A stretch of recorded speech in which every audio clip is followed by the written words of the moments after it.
The year is 2004. George W. Bush was re-elected, the Spirit and Opportunity rovers landed on Mars, the Iraq War is in full swing, and Star Wars fans were anxiously awaiting a trailer for Episode 3. In that awesome period of hype and anticipation of a new Star Wars movie, we got our first look at what would become the most popular Star Wars game series of all time at E3 that year.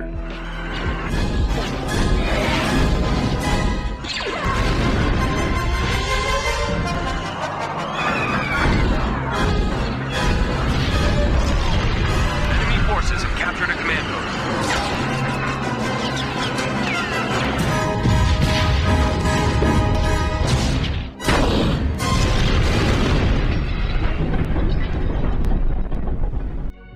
Battlefront was developed by Pandemic Studios and released in September 2004 to pretty solid reviews, having a 76% on Metacritic and 10 out of 10 on Steam.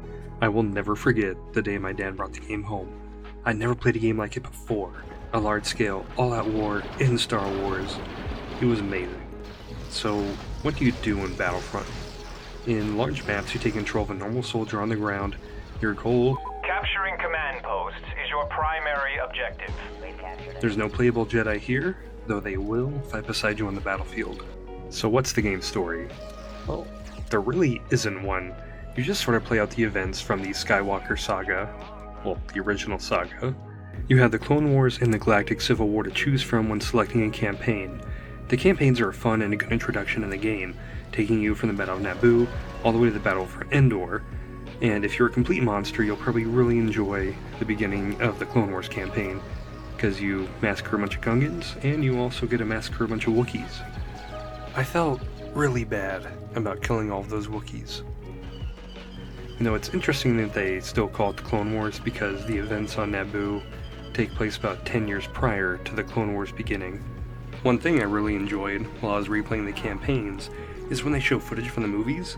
It reminds me of the old days of watching the movies on VHS. As you complete missions in the campaign, you also unlock some really cool concept art. So, after you finish both campaigns, this is where the fun begins. You have Galactic Conquest. This mode will keep you playing for hours. In Galactic Conquest, you battle your enemy one planet at a time for total control of the galaxy. Each planet has 2 maps. When you win each of the battles, you control that planet and it grants you a planetary bonus. You also have your home planet. For example, the clones have Camino and the droids have Geonosis. After 4 victories, your faction will be powerful enough to use the special bonus granted by your secret base.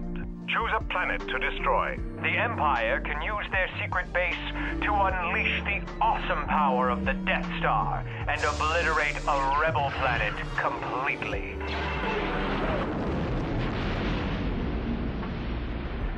You also have instant action, where you pick what planet you want to play on, what area you want to play, and this is great if you just plan on playing for a short time, or if you really want to play on a specific map.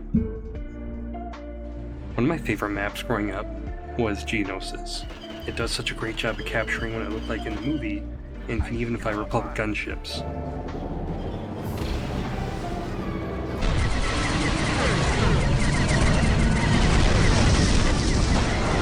Good thing those bugs can't aim.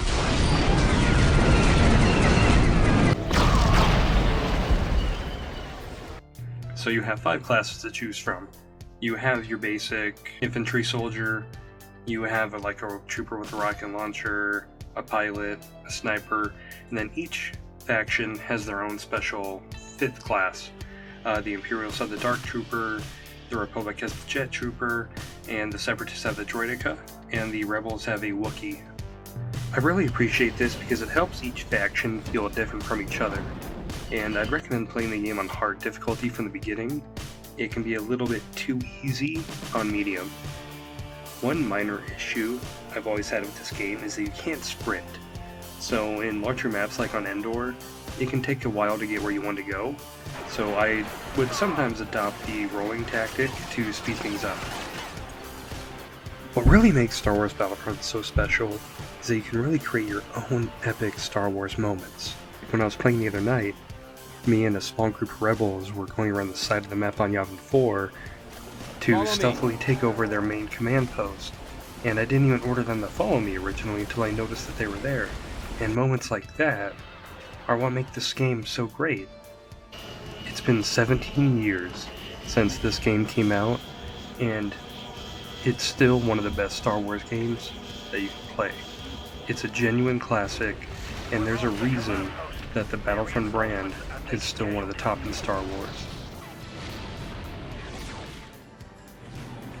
It created a legacy that is still going on to this day, and it's definitely still worth your time in 2021.